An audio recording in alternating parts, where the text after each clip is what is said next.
যে ভাগৱত শাস্ত্ৰত আমাক মাতৃগৰাকীক এখন গৃহৰ মূল বুলি কৈছে। কোনগৰাকী মাতৃ? শাস্ত্ৰই কাক মাতৃ বুলি কৈছে? কুন্তী মাতা। কিন্তু গান্ধাৰীক মাতা বুলি শাস্ত্ৰই কোৱা নাই। চাওক, গান্ধাৰীৰ 100 পুত্ৰ, কুন্তী মাতাৰ মাত্ৰ 5জন পুত্ৰ। জীৱনৰ সমস্ত তত্ত্বক বুজি পাই ঈশ্বৰজনৰ লগত নিজকে অৰ্পণ কৰিব পৰা যিকেইজন পুত্ৰক জন্ম দিলে, সেইগৰাকী হৈছে কুন্তী মাতা। কিন্তু গান্ধাৰী মাতাই 100জন সন্তানৰ জন্ম দিছিল। ইয়াৰ ভৱিষ্যত কি হ'ল? 100খন চিতাৰ জুই দপদপাই জ্বলি উঠিল গান্ধাৰীৰ চকুৰ সন্মুখত, ধৃতৰাষ্ট্ৰৰ চকুৰ আগতে। এখন কলা পতি মাৰি গান্ধাৰীয়ে জীৱন কটাইছিল। কি ক'লে আমাক? এই কলা পতিখনেৰে আৱৰি আমি যদি আমাৰ সন্তানক দুখৰ পাছত দুখকো যদি ঢাকিয়ে যাওঁ, এদিন কিন্তু আমাৰ কাৰণে ই মংগলদায়ক নহ'ব। গান্ধাৰী মাতাই কোনোদিন নকৈছিলে পুত্ৰসকলে যে দুখ কৰিছে। সদায় চকুত কলাপতি মৰাৰ দৰে কলাপতি মাৰি জীৱন কটাই দিলে। সেইজন ধৃতৰাষ্ট্ৰই কোনোদিন নকলে মোৰ পুত্ৰ সন্তানসকলৰে ভুল, মোৰ সন্তানসকলে অকাৰ্য কৰিছে, কোনোদিন কোৱা নাই। অন্ধ ধৃতৰাষ্ট্ৰ। এই চকু দুটা অন্ধ কথা কোৱা নাই, জ্ঞানৰ অন্ধ। সেইগৰাকী মাতৃ আমাক নালাগে, যিগৰাকী মাতৃয়ে দুৰ্যোধন দুঃশাসনৰ দৰে পুত্ৰ সন্তান জন্ম দি চকুৰ আগতেই 100খন চিতাৰ জুই নিজৰ জীৱনত চাই যাব। সেইগৰাকী মাতৃ আমাক নালাগে। ইয়াৰ পাছত কয়াধু মাতা বুলি কৈছে ভাগৱত শাস্ত্ৰই। কিয় ক'লে? কয়াধু মাতা প্ৰহ্লাদৰ মাতৃ। পিতৃ এজন অসুৰ কুলৰ ৰজা হিৰণ্যকশিপুৰ। যিজন পিতৃৰ পুত্ৰ কিন্তু প্ৰহ্লাদ, এই প্ৰহ্লাদৰ মাতৃক শাস্ত্ৰই কৈ গ'ল মাতা। কিয়?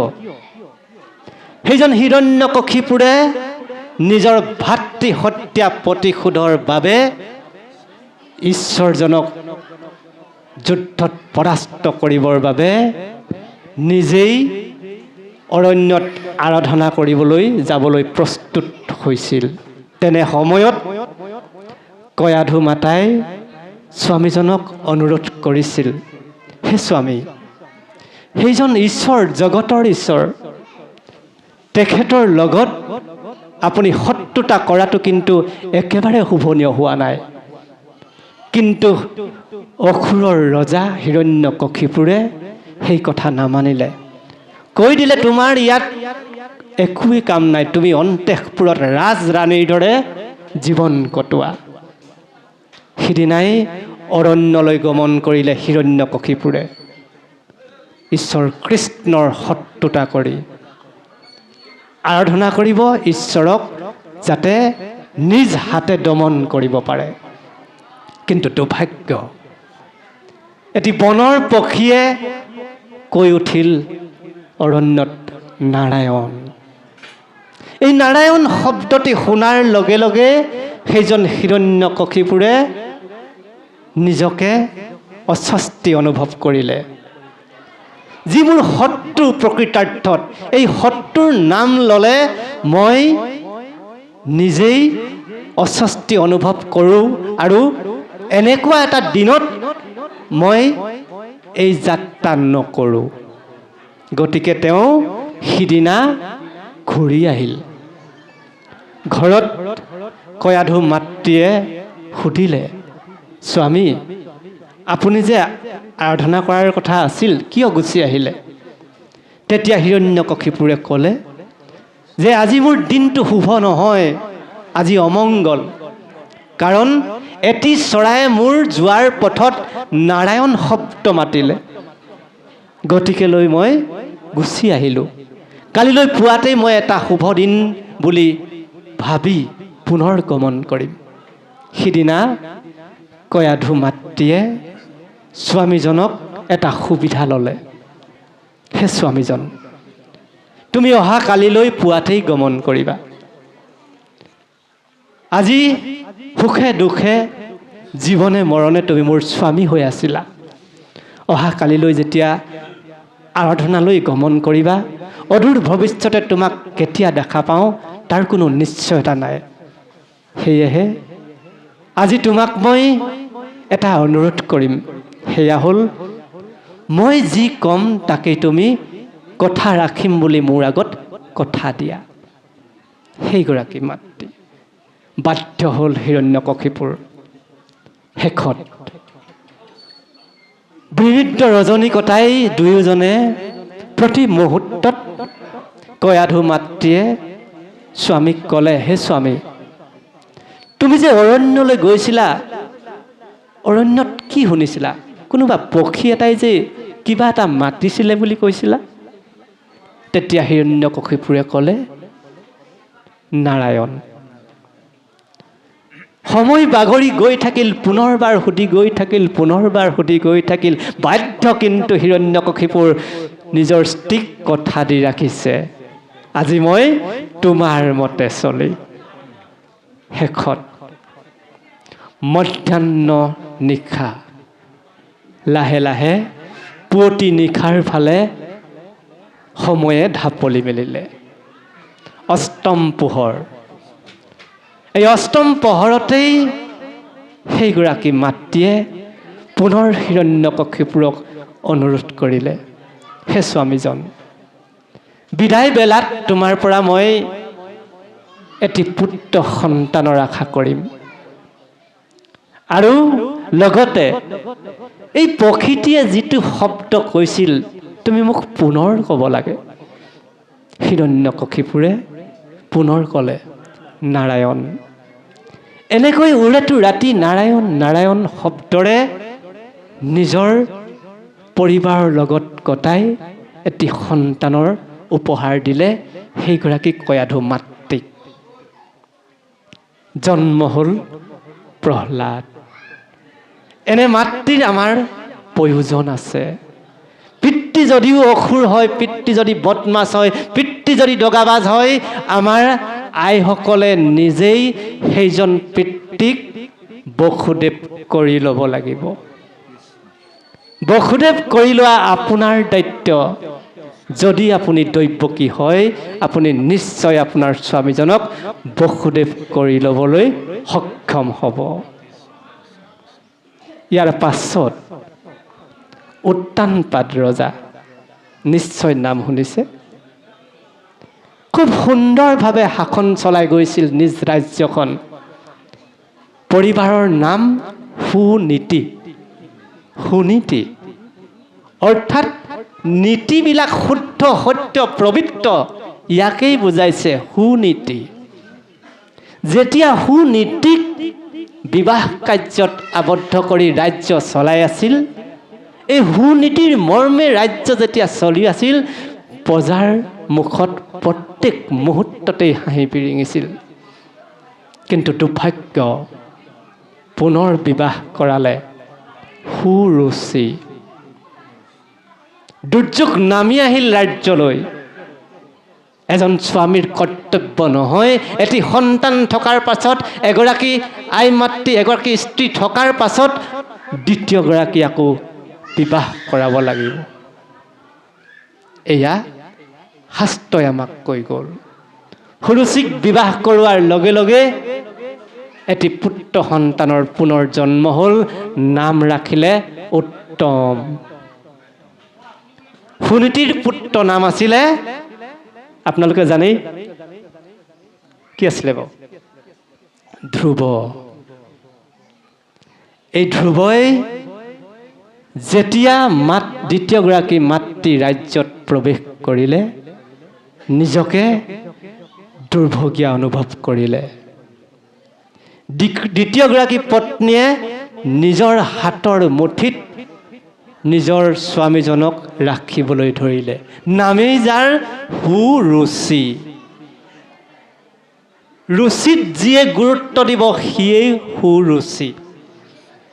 খাবলৈ ভাল লাগিব, পিন্ধিবলৈ ভাল লাগিব, ফুৰিবলৈ ভাল গাড়ী লাগিব, এয়া ৰুচিত গুৰুত্ব দিয়াৰ কথা কৈছে। এই সুৰুচিত যেতিয়া গুৰুত্ব অৰ্পণ কৰিলে ৰজাই, উত্তম নামৰ সন্তান জন্ম হ'ল।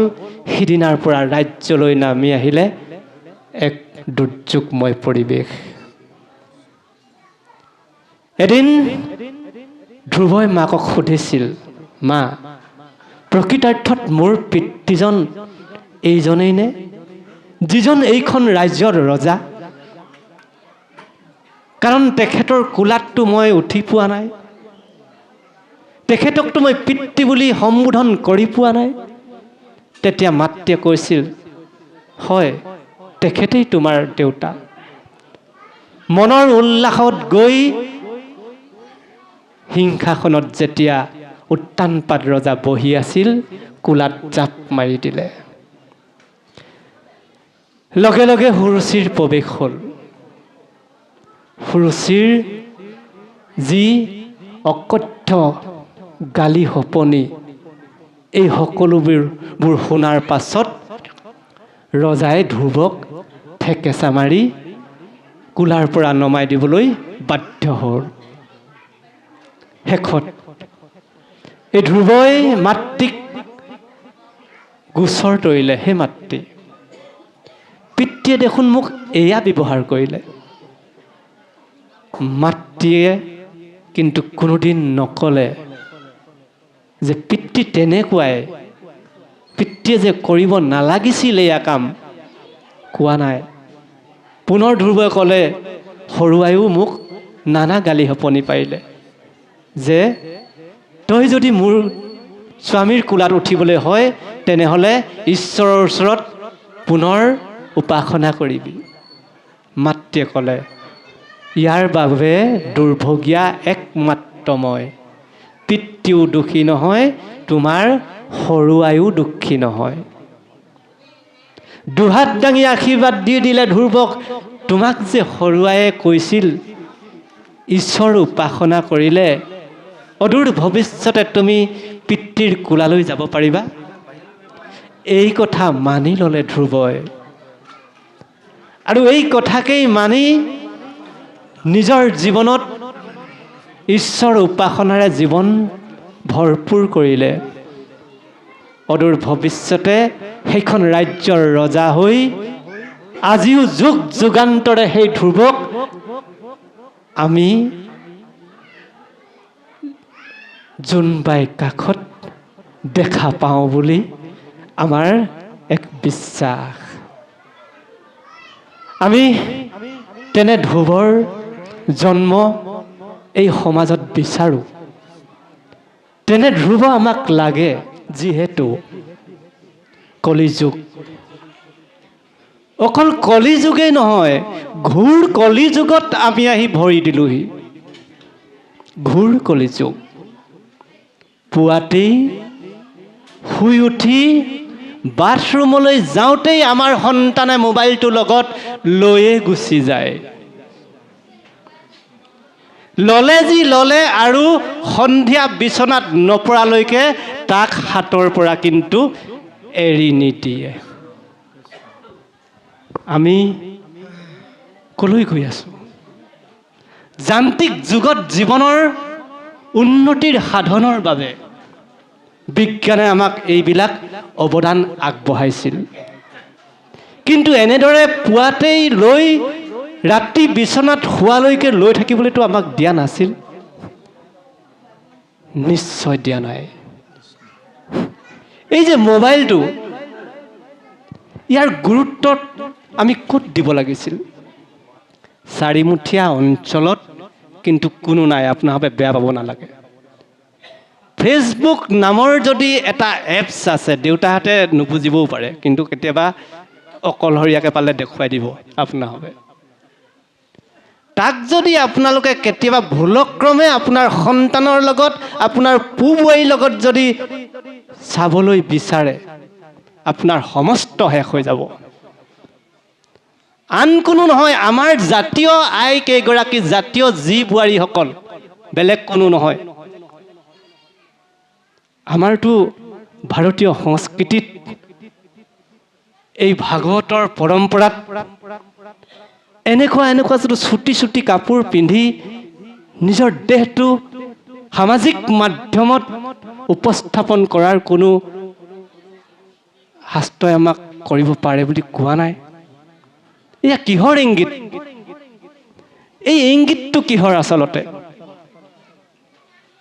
এগৰাকী প্ৰতিব্ৰতা নাৰীৰ সৌন্দৰ্যতা নিৰ্ভৰ কৰে তেখেতে পৰম্পৰাগত সাজযোৰ কিমান সুন্দৰভাৱে গাত মেৰিয়াই নিজৰ দেহটো ঢাকি ৰাখিছে।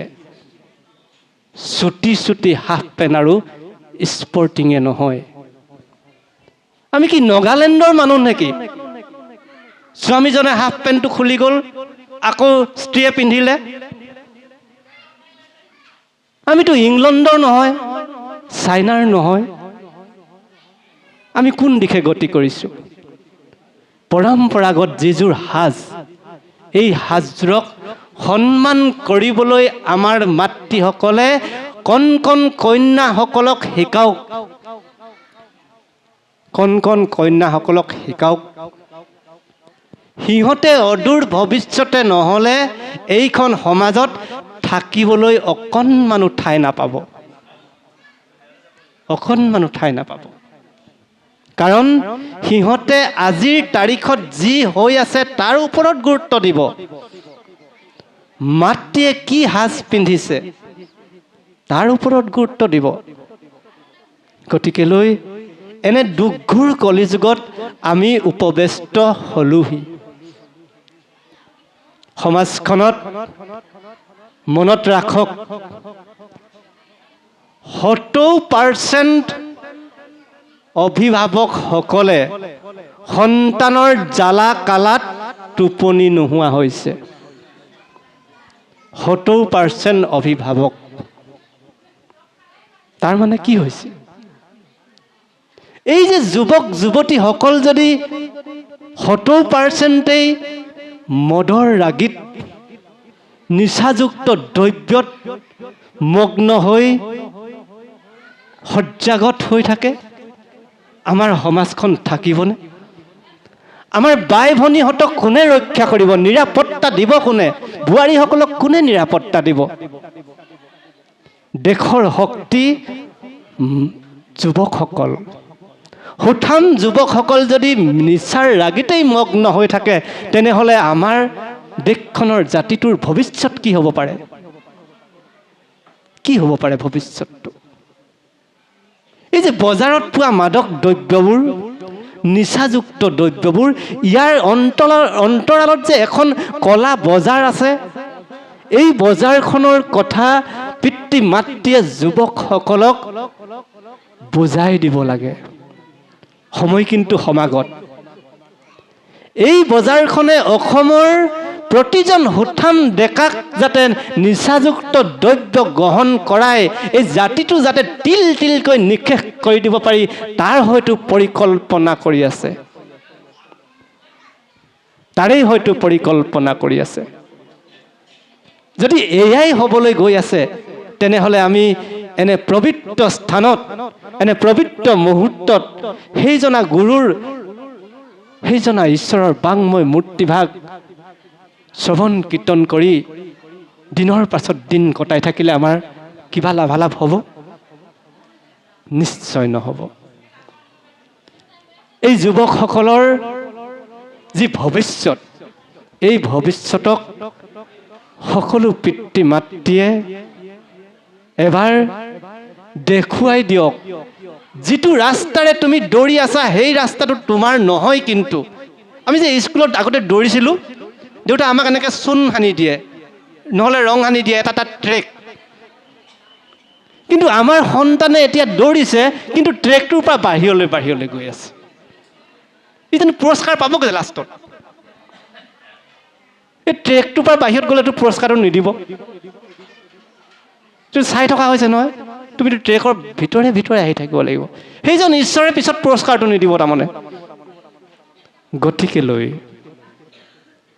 আজিৰ তাৰিখত প্ৰত্যেকখন জিলাতেই এটি নতুন বস্তু আহিলে, যাক ইংৰাজীত ৰিহেব চেণ্টাৰ বুলি কয়। আইসকলে একো বুজি নাপাব, এইটো ইংৰাজী কথা।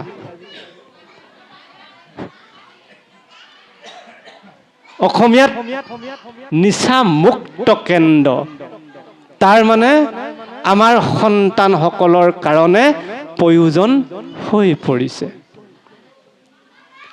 আমাৰ কাম মানে কি? অহা কালিলৈ প্ৰত্যেকখন গাঁৱতে এটি নিচামুক্ত কেন্দ্ৰৰ প্ৰয়োজন বুলি আমাক লাগে নেকি? আমি জানো বিচাৰোঁ? গাঁৱতেই নহয়, কোনো এখন চহৰত নাইকিয়া হওক, কোনো এখন নগৰত নাইকিয়া হওক, নিচামুক্ত কেন্দ্ৰ নামৰ এই যে ৰিহাব চেণ্টাৰ নামৰ যিটো নাম, এই নামটো এই জগতৰ পৰা শেষ হৈ যাওক। ইয়াক আৰু অদূৰ ভৱিষ্যতে আমাক নালাগে। আমাক তেনেকুৱা সমাজ লাগে। আমাৰ সন্তান যদি মটৰ চাইকেলখন লৈ ওলাই গৈছে, যেতিয়ালৈকে নাহে সি ৰাতিপুৱা 3 বজাত লাগে তেতিয়ালৈকে চকুত টোপনি নাই। প্ৰত্যেক পিতৃ মাতৃ, আপোনাৰ স্বামীজন যদি 2 কিলোমিটাৰ ৰাস্তা সদায় ডিউটিলৈ গৈ অহা যোৱা কৰি আছে, আপুনি সেই স্বামীজন গৃহলৈ নহালৈকে আপোনাৰ টোপনি নাই। কোন মুহূৰ্তত নিচাযুক্ত দ্ৰব্য খাই কোনোবা যুৱকে আপোনাৰ স্বামীজনক থিতাতেই নিশেষ কৰি পেলাব পাৰে, কোনো কিন্তু নিশ্চয়তা নাই। এনেকুৱা যুগত, এনেকুৱা দিনত আমি ভৰি দিলোঁ। চাওক, তেনেহ'লে আমি কলৈ গৈ আছোঁ? আমাক যদি হাত বাউল দি কোনোবাই ৰখাই, তুমি কলৈ যোৱা? ওচৰত উত্তৰটো নাই। নাজানো, আগৰজন গৈ আছে কাৰণে আমি গৈ আছোঁ। সেইটো জানো উত্তৰ হ'ব পাৰে? ইয়াৰ বাবে দায়ী অকল যুৱক যুৱতীসকলেই নহয়, কিন্তু আমি পিতৃ মাতৃসকলে যিটো সময়ত মহাশাস্ত্ৰ, মহাভাগৱত, যিটো সময়ত গীতা, যিটো সময়ত মহাভাৰত, ৰামায়ণ অধ্যয়ন কৰিব লাগিছিল, আমি সেইটো সময়ত নকৰিলোঁ। গীতা শাস্ত্ৰই মহাজ্ঞান দি গ'ল। এটি সুসন্তানৰ বাবে কৰণীয় কি কি? মহাভাগৱত শাস্ত্ৰই মহাজ্ঞান দি গৈছে, এটি সুসন্তানৰ বাবে কৰণীয় কি কি? পিতৃ মাতৃ হৈ যিদিনাই ডক্তৰে ঘোষণা কৰি দিলে তুমি পিতৃ হ'বলৈ ওলাইছা, সিদিনাই সন্ধিয়া বন্ধু কেইজনৰ মানৰ লগত আহি অকণমান ফূৰ্তি ফাৰ্তা কৰি আপোন পাহৰা হ'লোঁ। কিন্তু এবাৰো মনত নপৰিল সেইজন ঈশ্বৰলৈ, সেই ঈশ্বৰজন তুমি যে মোৰ কোলালৈ এটি সন্তান অহাৰ প্ৰচেষ্টা চলাইছা, তুমি ধন্য, তোমাৰ ওচৰত মই এগছি বন্তি জ্বলাইছোঁ। মনত কিন্তু নপৰিল, মনত কিন্তু পেলাবৰ হ'ল। সেইজন ঈশ্বৰে হৰ্তা কৰ্তা বিধাতা হৈ, সেইজন ঈশ্বৰেই দুহাত দাঙি আশীৰ্বাদ দিয়াৰ বাবেই আমি জগতলৈ আহিব পাৰিছোঁ। সেইজন ঈশ্বৰৰ ওচৰত এবাৰ আমি এগছি বন্তি জ্বলাব লাগিছিল। সেই ঈশ্বৰজন, তুমি আনিব খোজা এই সন্তানটি গৰাকী তুমিয়েই।